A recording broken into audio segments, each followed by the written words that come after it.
10 মিনিটের আবেগ মাগো 5 মিনিটের মন কে তুমি মা দেখতে দিলা না এই পৃথিবীর মুখ জোর করে আসিনি তোর শরীরে আমি পৃথিবীতে নাকি সন্তান হয় মায়ের কাছে দামি তবে কেন সুখের ভুলে আমায় পেটে নিলা সুখের শেষে কেটে ছিঁড়ে আমায় ফেলে দিলা একদিন তুমি আমার কাছে আসবে ঠিকই মাগো কি বলবে আল্লাহর কাছে জমা করে রাখো আমি তো বেঁচে গেছি বেঁচে গেল মান নইলে লোকে বলতো মরে অবৈধ সন্তান একটু অবৈধ সুখ পেতে মা আমায় পেটে নিলে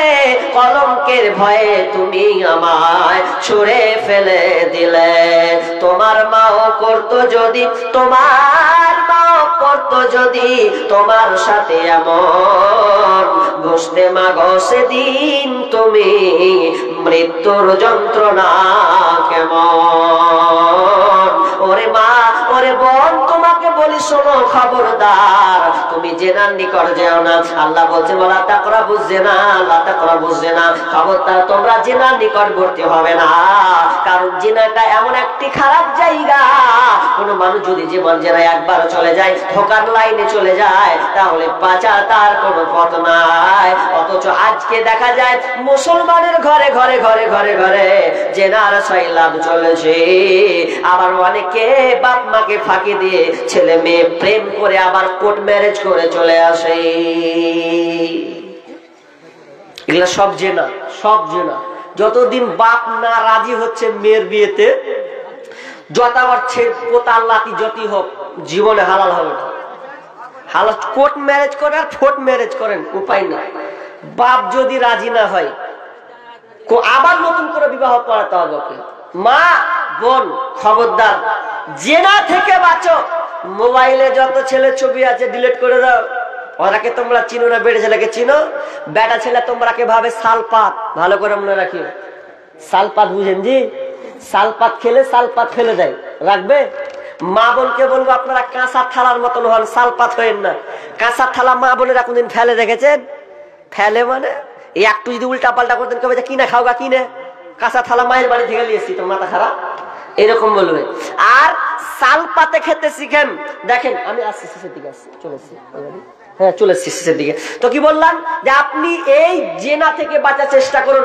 অনেক মা বোন আছেন পুরুষকে আকৃষ্ট করার জন্য যে ঢং বেঢঙের কাপড় পরছে আল্লাহ পুরুষকে আকৃষ্ট করছেন বোন সাবধান হন নাহলে আপনার এইরকম হালাত কবরে শাস্তি হবে তারপরে কি শাস্তি দেখতে পেলেন তারপরে দেখছেন যে রক্তের নদীতে মারছে ওটা কে জানেন সুদখোর ওই সুদখোরের শাস্তি ওরকম হতে থাকবে যারা সুদ খাবে দুনিয়াতে এরকম শাস্তি কবরে একবারে শাস্তি ওটা নিদর্শন তিনি বর্ণনা করছেন তারপরে শুনেন এবার বসেন শেষের দিকে বলি আমি আর ব্যাখ্যাটা করছি না তবে কবর থেকে যদি আপনি বাঁচতে চান একটা টিপ দিচ্ছি নিয়ে যান এটা কবর থেকে যদি আপনি বাঁচতে চান তাহলে একটা টিপ দিচ্ছি হাদিস থেকে আপনাকে বলছি ভালো করে শুনুন আচ্ছা কোরআন কে কে পড়তে পারেন ভাই হাত তুলেন তো কটা লোক মাশাআল্লাহ কয়েকটা লোক তুলেছে আহা খুবই আফসোস জি হ্যাঁ জি আমরা নবীকে না দেখি গা ভালো করে শিখেন তো আমরা নবীকে দেখেছি কি দেখিনি মানেছি নবীকে না দেখি গা কিন্তু আপনাকে একটা কথা বলছি ভালো করে শুনেন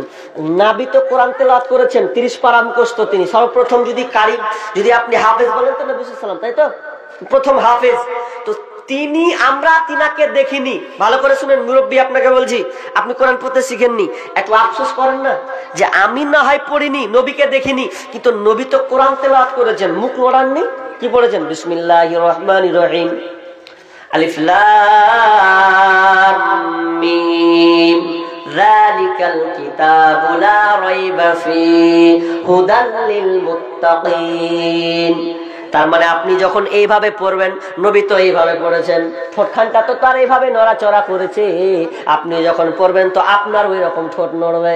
নবীকে আপনি না দেখেন, কিন্তু আপনি যদি কোরআন পড়েন তো নবীর সঙ্গে আপনার নবী যেমন ঠোঁট নড়েছে, আপনার ওই রকম ঠোঁট নড়তে নড়তে আপনার যাবে। তাহলে একবার কি আপনার আশা জাগে না নবীকে না দেখে? তো নবী যেভাবে কোরআনটা পড়েছে ওইভাবেও আমি আমার বাড়িতে গিয়ে হরফের উপরে হাত দিয়ে দিয়ে দিয়ে দিয়ে আমিও নবীর মতন করে কোরআন তেলাওয়াত করব, এই ইচ্ছাটা কি আপনার জাগে না? কবরে আপনি যাবেন, খালি ছেলে মেয়েদেরকে জানেন কি বলবো, দুঃখের কথা, ছেলে মেয়েদেরকে টিউশনি দিচ্ছে যে সামনে মাধ্যমিক যাবে, ফেব্রুয়ারিতে আপনাদের নাকি ফেব্রুয়ারিতে মাধ্যমিক আছে, তো এই মাধ্যমিকের জন্য বেটা বেটিকে কত যে টিউশনি দিয়েছে আল্লাহ ভালো জানে, কত যে টিউশনি দিয়েছেন তা আল্লাহ ভালো জানে। কিন্তু কোন বেটাকে আপনি দিয়েছেন যে বেটা তুমি কোরআনটা শিখো, আমি যদি মরেও যাই অন্তত তুমি কোরআন তেলাওয়াত করবে, তাও তো আমি নেকিটা পাবো, তুমি আমার জন্য দোয়া করবে, এরকম বেটা আপনি রেখে গেছেন? রেখে তো জানি মৌলবীর সঙ্গে আপনি ঝগড়া করেছেন। কারণ আপনার ছেলেকে যখন আপনি পড়াচ্ছেন টিউশনিতে 500 টাকা 1000 টাকা কোনোদিন কেয়ার করেননি, কোনোদিন বলেনি যে কমলেন দিয়ে দিয়েছেন বেটাকে পাস করাতে হবে। আর মৌলবীকে যখন বলছি যে 100 টাকা নেন 200 টাকা নেন, কোনোদিন বুক ফুলিয়ে বলেছেন মৌলবী সাহেব আমার ছেলেকে আপনি কোরআন শুদ্ধ করে আপনাকে আমি মাসে 500 টাকা 1000 টাকা দিব, এরকম বলেছেন? জি না। যেই আখেরাতে আপনার জন্য কাজে লাগবে, দুনিয়াতে যতই ডিগ্রি করুক আপনার ছেলে আর আপনি, কোনো কামিয়াব হবে না। কবর থেকে বাঁচুন, কারণ বিশ্বনবী কবর থেকে আমাদেরকে বাঁচতে বলেছেন, এবং দোয়া পর্যন্ত শিখে, যেটা লাস্টে শিখাবো দোয়াটা, যারা শিখবেন ছোট্ট দোয়া, এই দোয়াটা আপনি তাসাহুদে বসেও বলতে পাবেন, এমনি সময়ে বলবেন, কোনো অসুবিধা নাই। কিন্তু দুর্ভাগ্যজনক আমরা কবর থেকে বাঁচার চেষ্টা করি না, অথচ কবর। শুধু তাই নয়, আপনি কবর থেকে যদি বাঁচতে চান তাহলে আপনাকে কি করতে হবে? দান করতে হবে। শুধু তাই নয়, যারা কোরআন পড়তে জানেন, একটা সূরা আছে, সূরা নাম হচ্ছে সূরা মুলক। সূরা মুলক জানেন কি? এর প্রথমটা কি? তাই তো, তাবারাকাল্লাযী বিয়াদিহিল মুলক। এই সূরাটা আপনি পড়বেন, কারণ বিষ্ণু বলেছেন সূরাতুল তাবারাকা হিয়াল মানিয়াতু মিন আযাবিল কবর। বিষ্ণু বলেছেন যারা প্রতিদিন সূরা মুলক পড়বে, এই সূরা মুলক পড়লে ওদের কবরে শাস্তি হবে না, কবরের শাস্তি তাকে টাচ করবে না। যখন লাশকে রাখা হবে, পায়ের দিক দিয়ে রাখা হয়, পা বলবে খবরদার খবরদার, একে টাচ করবে না। কোমর পর্যন্ত যাবে, কোমর পর্যন্ত বলবে খবরদার লাশকে টাচ করবি না, খবরদার টাচ করবি না। মাথা পর্যন্ত যাবে, খবরদার লাশকে টাচ করবি না, খবরদার টাচ করবি না, কারণ সে আমাকে পড়েছে। সূরা মুলক এসে বলবে খবরদার এই লাশকে শাস্তি দিবি না। তাহলে অন্তত আপনি আগে কোরআনটা পড়তে শিখুন, খুবই সহজ। কিছু পারুন আর না পারুন, দেখেন 4 মাস 6 মাস লাগবে, আপনার বয়স 40-50 হলেও আপনি পারবেন যদি আপনি ইচ্ছা করেন। আমি পড়িয়েছি, আমি তো 2 বছর থেকে জলসা প্রোগ্রামে আছি, যখন পড়াতাম এর আগে আমার কাছে 30-40 সব রকমের আমি পড়িয়েছি, মসজিদে থেকে যে পড়িয়েছি, অনেকে অনেক আম্মা পাড়া পর্যন্ত ধরে নিয়েছে। তা আপনি আপনার গ্রামের মৌলবি আছে, ওর কাছে বসুন, সময় দেন, নেন, দরকার হলে আপনি পার্সোনাল বসুন, দরকার হলে আপনি 500 টাকা দেন। কত টাকা কোন দিকে যায় এই কোরআনটা শিখার জন্য? অন্তত আপনি আপনার ইনকাম থেকে যাক 5000 টাকা গেল, নাই 5000 টাকা গেল, কি আছে? অন্তত কোরআন পড়তে শিখুন আল্লাহর হস্তে। আর কবরের আযাব থেকে বাঁচতে হলে দান করতে শিখুন। দান কেমন করবেন? দান নিজের হাতে করতে শিখুন ভাই। খবরদার কেউ কারো আপন নয়, এটা মনে রাখবেন, কেউ কারো আপন নয়। কবরে যতক্ষণ রাখতে দেরি ততক্ষণ আপনাকে মনে রাখবে, কবরে শুয়ে যাবেন আপনার কেউ কোনোদিন খবর নেবে না। কতদিন বলেছি বাপজি, আপনি যে টাকা পয়সা সন্তানের জন্য আপনি রেখে যাচ্ছেন, সেই সন্তান যদি কুলাঙ্গার হয়, বেঈমান হয়, বদমাশ হয়, আর ওই টাকা যদি হারামে লাগায়, সমস্ত শাস্তি পাপ আপনার কবরে যাবে। যাদের জন্য আপনি ভেবেছেন যে আমার সন্তানের জন্য গাড়ি দিলাম, বাড়ি দিলাম, জমি জায়গা দিলাম, দিয়ে আপনি ছেড়ে চলে গেলেন কবরে, শাস্তি পেতে আপনাকে হতেই হবে। যদি সন্তানকে আপনি নেক সন্তান বানিয়ে যান, তাহলে কবরে শুয়ে শুয়ে ওই আপনার সম্পদ যেগুলো ছেড়ে গেছেন, আর সন্তান যদি ভালো পথে ব্যয় করে, আল্লাহ রাস্তায় দান করে, তাহলে আপনি কবরে শুয়ে শুয়ে নেকি পাবেন। আর যদি আপনি বেঈমান সন্তান নিয়ে যান, রেখে যান, তাহলে আপনার কবরে শাস্তি পেতেই হবে। আর আরেকটা কথা বলে রাখি বাপজি, আপনাকে বলছি, আপনার মাল ততক্ষণ যতক্ষণ বেঁচে আছেন ততক্ষণ, মরে যাবেন ওগুলো আপনার মাল নয়, ওগুলো হবে ওয়ারিসের মাল। এটা কতদিন বলে আসছি, কিন্তু আমরা বুঝার চেষ্টা করি না, বলি দেখা যাবে, পরে দেখা যাবে। দেখা যাবে? আপনি এখানে কটা লোক, বৃদ্ধ লোক আছেন, বয়স্ক লোক আছেন, বলেন তো, আপনার চোখের সামনে আপনার ছেলে আপনার জন্য বেঁচে আছেন, কোন আপনার সন্তান 5,000 10,000 টাকা দান করেছে, 2,000 টাকা, যে আব্বা বেঁচে আছে, আল্লাহ আব্বা দেখুক আমি এখন 2,000 টাকা দিলাম, এরকম কটা সন্তান আছে দেখাতে পারবেন? মরে গেলে একটু অনুসরণ করে দেয়, কিন্তু আপনার মন কি বলে যে আমার বেটা এখনো আছে, আমার চোখের সামনে 2,000 টাকা আল্লাহর রাস্তায় দেবে, এরকম দীর্ঘ বিশ্বাস আছে না? বিশ্বাস, আপনি যে ভাতটা খান ওটা গেলে ভাগ হয়, কোন বেটা কখন খিলাবে, ও বলছে তুই একদিন তুই একদিন। বাপের খাবার ছেলেরা পালি সিস্টেম করে, কেমন? মৌলবীদের পালি, মৌলবীদের সিস্টেম করে খাওয়াই, তো আপনি টাকা দান করবে আপনার জন্য দূরের কথা। শুধু তাই নাই, ছোটবেলায় টানাটানি করেছে, বড়বেলায় বলে তুইলে তুইলে তুইলে। কত দেখলাম যে বাপ মরছে, লাস্টের বেলা সহি করে লিছে, দেখ জাগা নিয়ে মারপিট হয়েছে, আপনাকে কত নজির দিব। মাকে বারান্দায় ফেলেছে, গোয়াল ঘরে রেখেছে, এরকম কতটা আছে। তো আপনি বেঁচে আছেন যতক্ষণ, ওই তো কথা আছে না, থাকতে গরু বাইনা হাল তার দুঃখ সর্বনাশ। আপনি যতক্ষণ মালিক আছেন ততক্ষণ এদিকে ওদিকে করতে পারবেন, মরে গেলেন মালিকের খতম, খেল খতম। আল্লাহর রাস্তে যেটুকু দিয়ে যাবেন সেটুকু আপনার। আর আরেকটা হাদিস বলেছিলাম যে আপনার নিজের মাল হচ্ছে 3টি, মুখস্থ করে বাড়ি যান যদি না শুনে থাকেন। আপনার নিজের মাল কয়টি জানা আছে কি? গনেলেন, আপনার নিজের মাল 3টি। কয়টা বললাম জি? 3টি, কিন্তু 2টা নষ্ট হবে দুনিয়াতে, একটা থাকবে। আপনি যেটা খাবেন ওটা আপনার মাল, এটা হাদিস বলছি আপনাকে। আবু হুরায়রা হাদিস বর্ণনা করছেন কি, যে আপনি যেটা খান ওটা আপনার মাল, যতক্ষণ খাচ্ছেন, এটাকে খানা বলা হয়। কিন্তু খানার আবার বিপরীত হয়ে যাবে পায়খানা, থাকবে না, ভ্যানিস, খেলেন নষ্ট হয়ে গেল। যেটা শরীরে পরে আছেন ওটা পোশাক, ওটা পরলেন ওটা আপনার, কিন্তু নতুন হতে হতে একদিন কি হবে জি ভাই? পুরাতন, নতুন থেকে পুরাতন। আর 3 নম্বর আপনার মাল, সেটা হচ্ছেন আপনি আপনার সম্পদ থেকে যেটা আল্লাহ রাস্তায় জমা করেছেন, ওটা হচ্ছে আপনার মাল। বাকি মনে করছেন বাড়ি রেখে গেলাম, টাকা পয়সা গুলো আপনার নয়, ওটা ওয়ারিসের মাল। আপনি বুঝতে পারেননি, আপনাকে বুঝাবো। আমি এদিক হয়ে এসেছি ভালুকা হয়ে, তো ভালুকাতে নেমেছি। ভালুকাতে আপনি টিকিট ধরুন, টিকিট ধরে বলবেন আমি মালদা যাব। মালদা যদি ধরেন তো টিকিট মিনিমাম 40 টাকা, কটা 40-50 টাকা নিবে মালদা গেলে। মালদা যদি যান, আচ্ছা ট্রেনটা যদি কলকাতা পর্যন্ত যায়, কিংবা বর্ধমান পর্যন্ত যায়, কিংবা দিল্লি পর্যন্ত যায়, তা আপনি টিকিটে আপনি বসলেন একটা সিটে বসলেন, তো সিট পেলেন। আচ্ছা বলেন বাবজি, আপনার উত্তর দেন তো, মালদা যখন চলে আসবে তখন সিটটা থেকে আপনি নামবেন কি নামবেন না? নামবেন তো? কথাটা ভালো করে বুঝিয়েন, নামবেন। আচ্ছা নামার পর বলেন তো, সিটটা ফাঁকা থাকবে না অন্য কেউ বসবে? হ্যাঁ, অন্য কেউ বসবে। ঠিক তেমনি ভাবে আপনি যতক্ষণ বেঁচে আছেন ততক্ষণ আপনার মাল।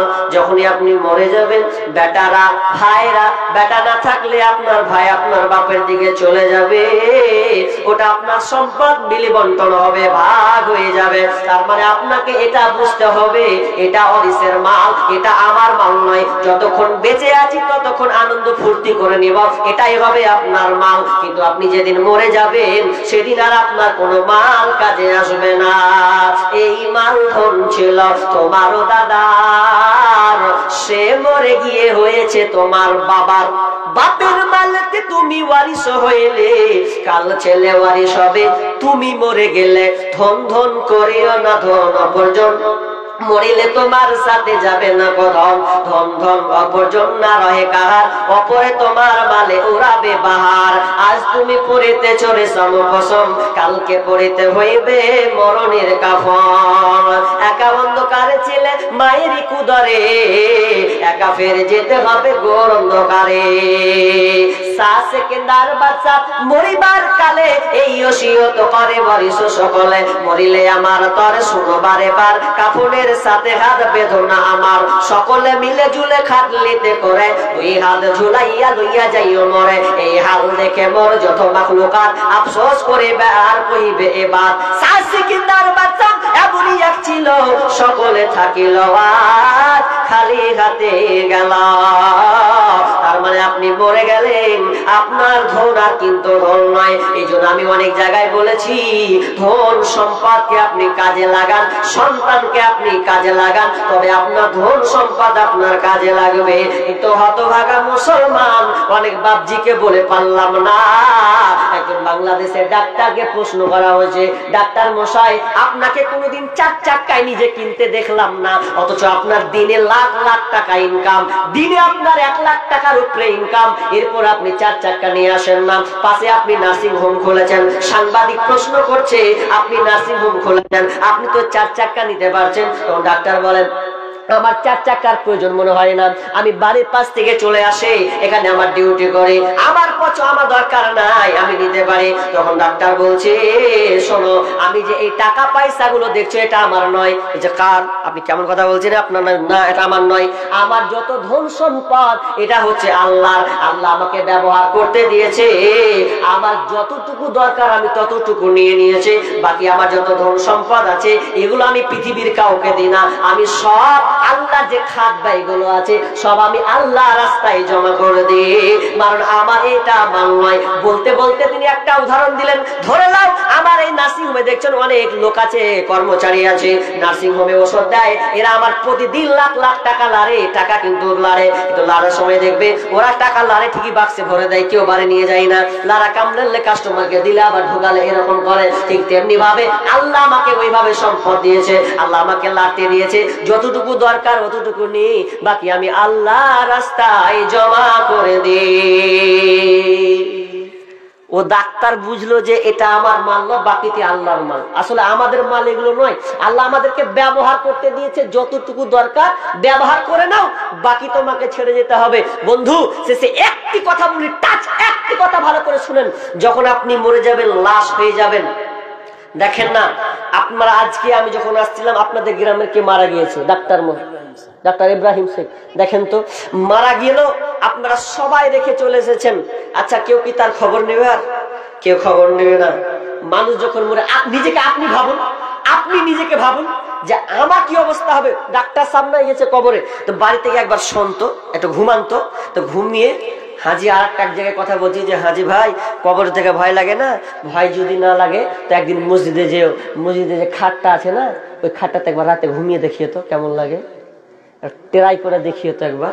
কেউ নাই রাতে, বড়টা একটাই চলে যাও, একবার ঘুমিয়ে দেখো তো 8 ঘন্টা 10 মিনিট কেমন লাগে, এবার ট্রাই করে দেখো, জান খাতরা হয়ে যাবে আপনার। কিন্তু আপনাকে যেতে বলছি না, আপনাকে বুঝানোর জন্য বলছি যে আপনি মনে করেন বাড়িতে ঘুমিয়ে আছেন, ধরুন আপনি মরে গেছেন, কি হবে? মনকে বলেন মন আমি এখন ধরলেন মরে গেলাম, মরে গিয়েছি মন, এখন মরা অবস্থা কি হবে আমার? সবাই কাঁদছে, সবাই আমার জন্য চোখের পানি ফেলছে, কে বলছে ভাই তাড়াতাড়ি কর, ভাইয়ের সময় হয়ে গেছে, আব্বার সময় হয়ে গেছে, তাড়াতাড়ি করে দাফন কাপড় আপনি কিনা গোসল দাও। সবাই গোসল করবে, পরন থেকে আপনার কাপড় করে উলঙ্গ করে দেবে, শেষ গোসলটা আপনাকে করা দেবে, শেষ গোসল করবে মন। এরপরে সবাই কাঁদবে আর বলবে তাড়াতাড়ি করে কাফনটা পরিয়ে দাও।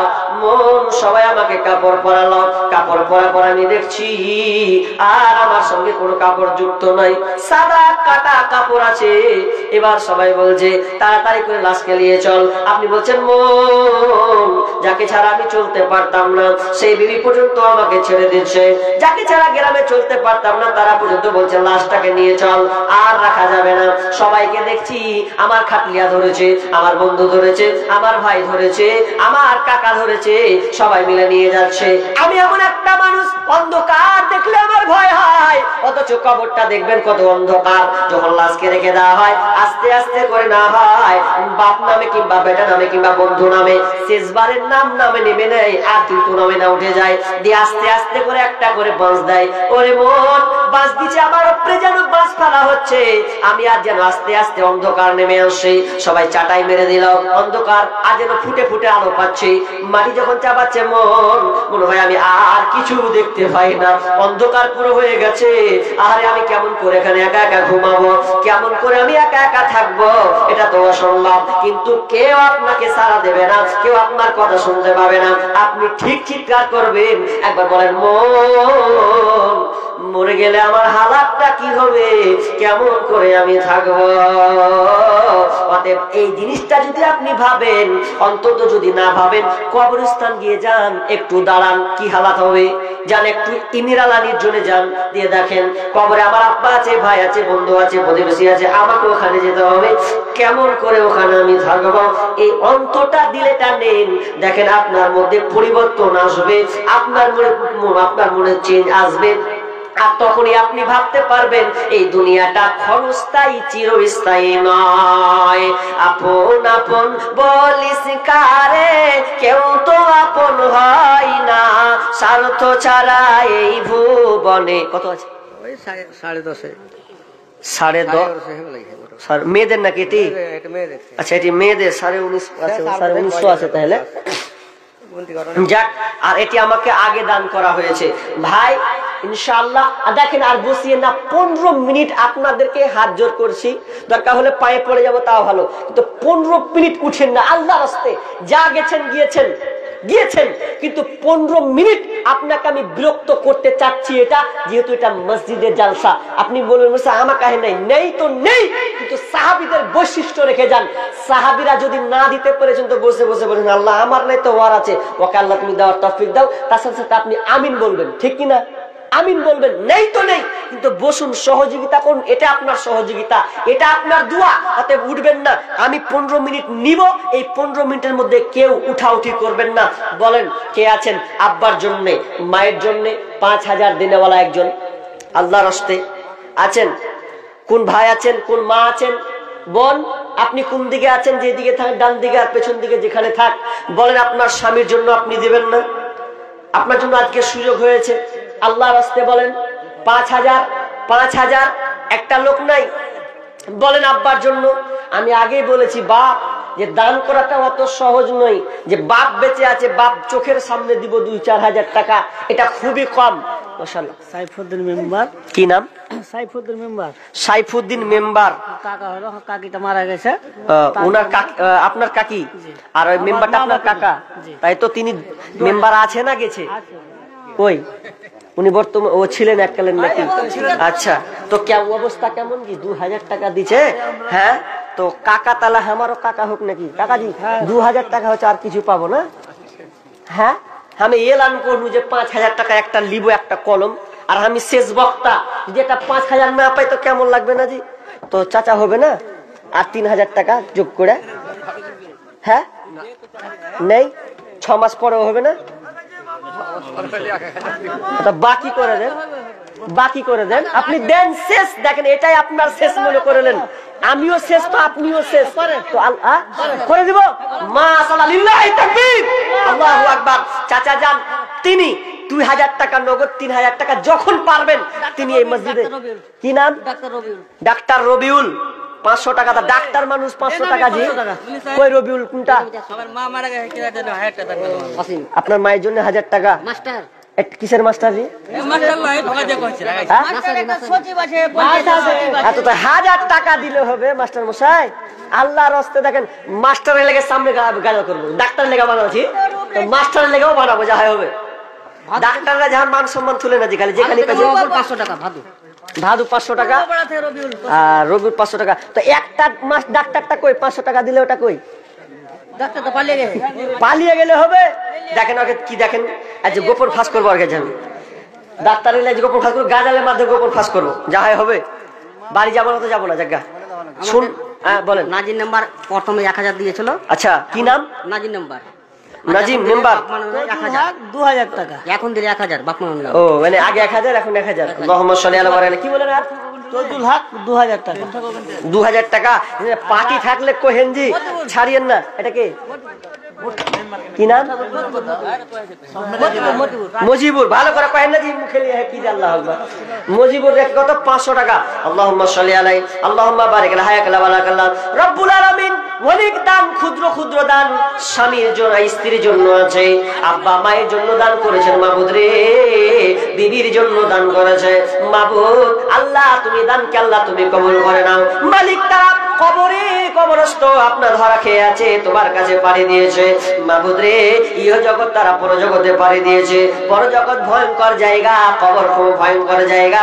মাবুদ মেহেরবানি করে আল্লাহ তুমি ওই কবরকে প্রশস্ত করে দাও। আল্লাহ তুমি তাদের কবরকে আলোকিত করে দাও, জান্নাতি বিছানা বিছিয়ে দাও। আল্লাহ যাদের মা মারা গিয়েছে, স্ত্রী মারা গিয়েছে, আল্লাহ তুমি তাদেরকে ধৈর্য রাখার তৌফিক দান করো। আমিন সুম্মা আমিন। মাজরুল একটা ফ্যান। কি নাম? মাজরুল। মাজরুল একটা ফ্যান। ফ্যান তো মনে হয় অনেক লাগবে নাকি হাজি? ফ্যান দেন, বালি দেন, পাথর দেন, সিমেন্ট দেন, যা আছে। রানু 1 কুইন্টাল ভুট্টা। রানু ভালো নাম কি গো? রানা, রানু, রানা, এগুলা কিন্তু ভালো নাম। 20 কিলো ভুট্টা দিল। তো জায়গা তিনি কত পরিচিত মানুষ না কইলে হয় না নাকি? চিনতে পারবে না তো। রানা ভাই তো কত? 1 কুইন্টাল। 1 কুইন্টাল ভুট্টা। আল্লাহুম্মা সাল্লি আলাইহি। হাজি বাজি কটি আছে? 1 2 3 বেনামিতে। হ্যাঁ বাজি আর 2টা দিলে তো ভালো হয়। কহেন হ্যাঁ বাপ মার জন্য ইনশাআল্লাহ দোয়া করব। আমি মুসাফির মানুষ, দোয়া কবুল হবেই, এটা আশাটা রাখেন ইনশাআল্লাহ। তো আর 2000 টাকা আবদার করছি আপনার কাছে। মসজিদের জিনিস বুঝতে পারছেন, আপনার 2 ভাগ হয়ে গেছে, 1 ভাগ খালি বাকি আছে। আল্লাহর রাস্তায় 2000 টাকা আচ্ছা দিয়ে দিবে, হবে না মানে? দেখেই তো লাগছে ওই যে পরে যা হয় হবে, দেখা যাবে নাকি জি? আল্লাহর রাস্তায় বাজি হবে না ইনশাআল্লাহ। ইনশাআল্লাহ। তাকবীর।